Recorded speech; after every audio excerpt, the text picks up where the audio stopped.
sebenarnya adalah seorang tawanan yang sedang disandra atau dipasung. Lalu mungkin dia hanya bisa dipaksa untuk melakukan sesuatu, meskipun itu salah dan jahat, dan mungkin berbahaya buat dirinya sendiri. Dan bukan hanya itu, orang yang hatinya dalam kegelapan, yang berhati gelap, akan sangat lemah dan mudah sekali digoda untuk melakukan sesuatu yang adalah dosa, yang jahat, baik di mata manusia maupun di mata Tuhan. Ia tidak punya filter untuk menyaring apa saja yang masuk ke dalam pikirannya. Juga dia akan sangat mudah tertipu dan dirayu dengan hal-hal yang sangat menyenangkan secara fisik, yang memuaskan keinginan manusiawinya, walaupun akhirnya membawa dia ke dalam kesulitan hidup yang lebih mencekam, ke dalam penderitaan, bahkan bahaya maut. Kalau seorang itu merdeka, maka dia akan dengan bebas dan berdaulat menolak apa yang salah dan yang jahat yang menggoda dirinya. Seorang yang merdeka akan memiliki kekuatan serta kesanggupan untuk memilih apa yang benar dan yang baik. Ia juga dengan kesukaan pribadinya akan memilih apa yang benar dan yang baik, yang tersedia baginya untuk dilakukan. Oke sahabat, kalau situasi kegelapan itu ada di dalam diri kita sendiri misalnya, maka apa yang harus kita perbuat? Bagaimana kita bisa bebas dan menjadi seseorang yang sungguh merdeka? Bagaimana kita bisa menyaring semua stimulans, tawaran, atau bujukan yang sangat menggiurkan dan menggoda selera manusiawi kita? Bagaimana agar mata hati kita tidak buta? Dan bagaimana agar kegelapan yang pekat ini bisa diusir atau dihalau dari dalam hati kita? Jawabannya mungkin sangat sederhana saja ya sahabat, tapi jelas dan tegas. Setiap orang dapat berkata kepada dirinya sendiri, hatiku membutuhkan terang, membutuhkan cahaya, like a candle in the darkness, seperti sebatang lilin yang bernyala dibawa masuk ke dalam sebuah ruang yang gelap. Itu yang aku butuhkan. Aku tahu cahaya itu tersedia dan segera datang ke dalam hatiku yang sadar akan kegelapan dalam jiwaku dan sadar akan keadaan hatiku yang masih gelap. Sahabat, terang itu adalah firman Allah. Firman itu telah menjelma dalam diri seorang anak manusia yang hidup pada 2000 tahun silam di tanah Israel, Palestina. Anak manusia itu bernama Yesus Kristus. Dia adalah anak tunggal Allah.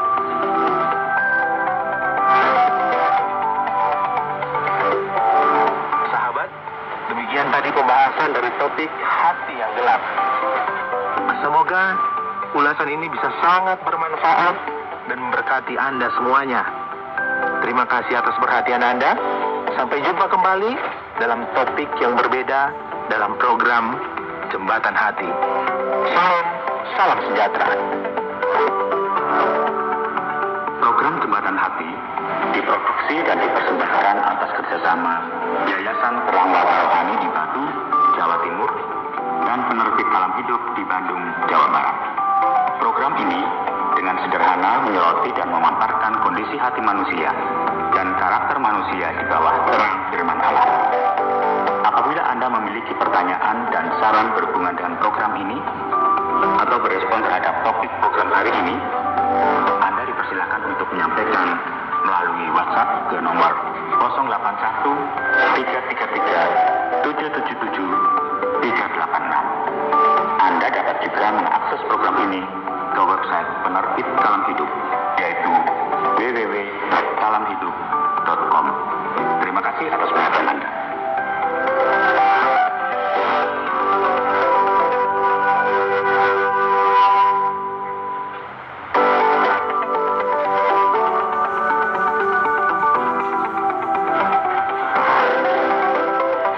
Shalom, sahabat pendengar dimanapun berada.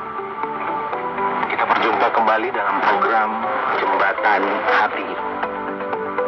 Edisi kali ini, kita akan membahas dan belajar bersama satu topik menarik, yaitu hati yang gelap. Untuk itu sahabat, saya mengajak Anda untuk kita bersama-sama menyimak topik yang menarik ini.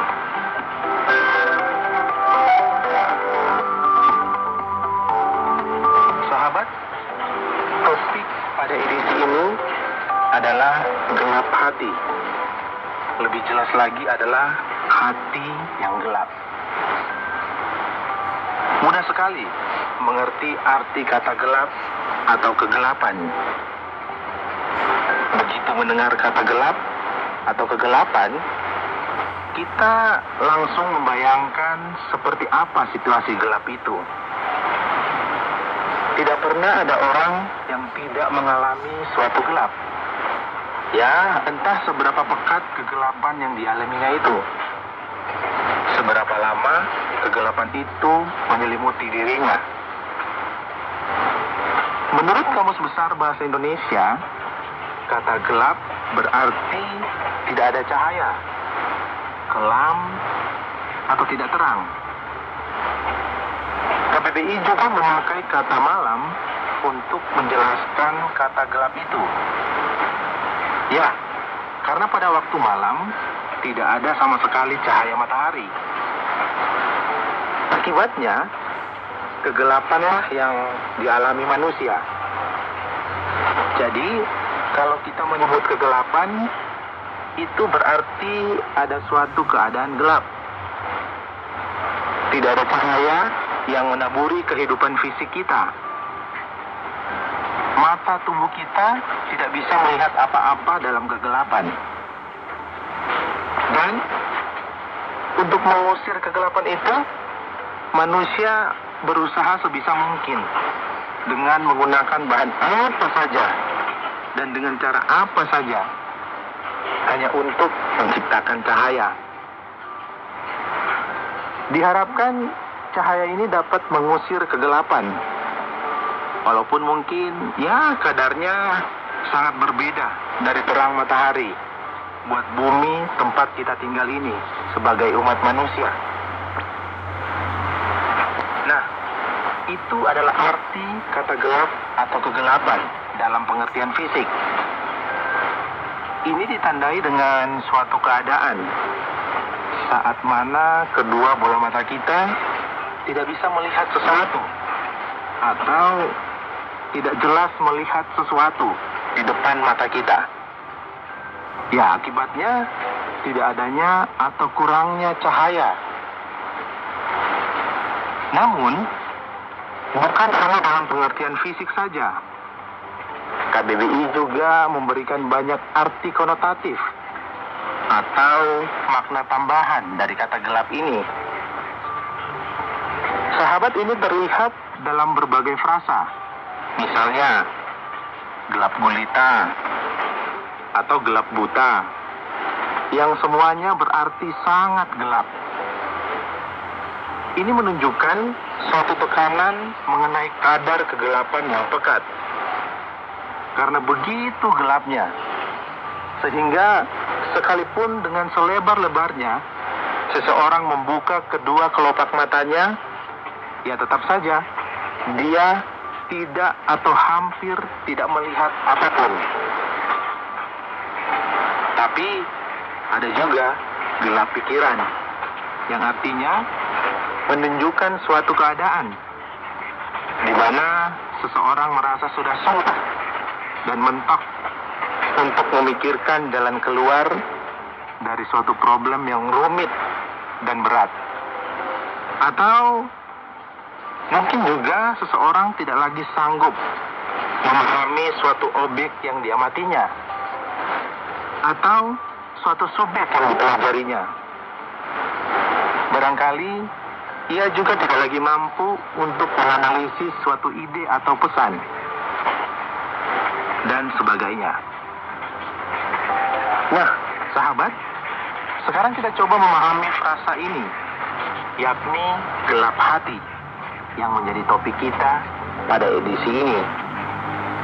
Tentunya frasa ini juga adalah sebuah kiasan, bukan dalam arti yang sebenarnya. Frasa gelap hati ini dapat saya perjelas dengan sebuah klausa, yakni hati yang gelap, atau hati yang ada di dalam kegelapan. Sebelumnya, mengenai diksi hati, simbolnya biasa digambarkan mirip organ jantung manusia. Dalam bahasa Inggris memang disebut heart, yang arti harafiahnya adalah jantung. Tapi, dalam terminologi bahasa Indonesia disebut hati.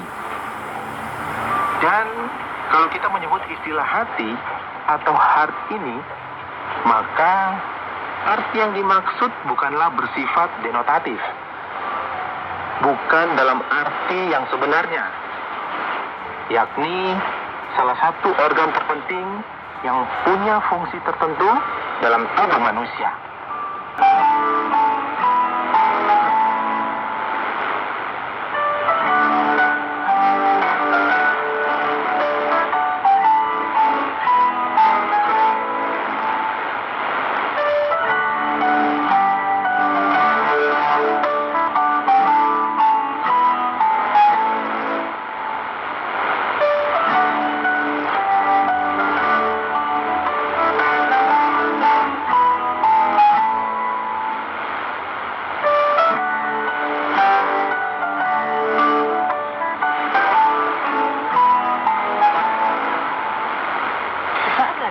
Anda akan mendengarkan program Jalan yang Benar yang disiarkan melalui KTWR Agana Guam pada jam 18 di frekuensi 11,65 kHz.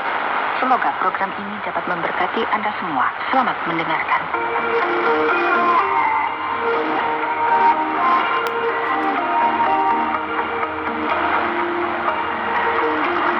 Selamat datang pada program Jalan yang Benar. Dalam pertemuan kita terakhir, kita melihat bagaimana Daud menjadi Raja Israel. Daud adalah seorang raja yang adil dan belas kasihan. Seorang yang bersuka cita dalam firman Tuhan. Walau bagaimanapun hari ini kita akan mendengar sesuatu daripada kehidupan Daud yang tidak menyenangkan untuk didengar. Daud melakukan sesuatu yang paling dibenci oleh Allah. Daud maukan istri jirannya, berzina dengannya, dan menambahkan senarai dosanya dengan cuba menutupinya.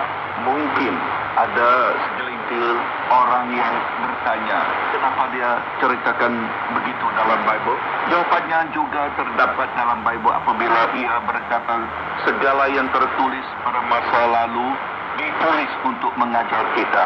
Perkara-perkara ini telah ditulis sebagai amaran kepada kita. Jadi, jika Anda rasa Anda berdiri teguh, berhati-hatilah agar tidak jatuh.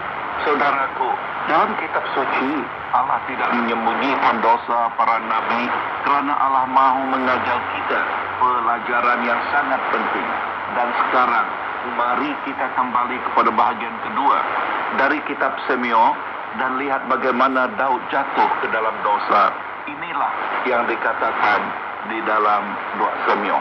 Pada perhatian tahun, pada waktu raja-raja biasa maju berperang, maka Daud menyuruh Yoab maju berserta orang-orang yang seluruh orang Israel.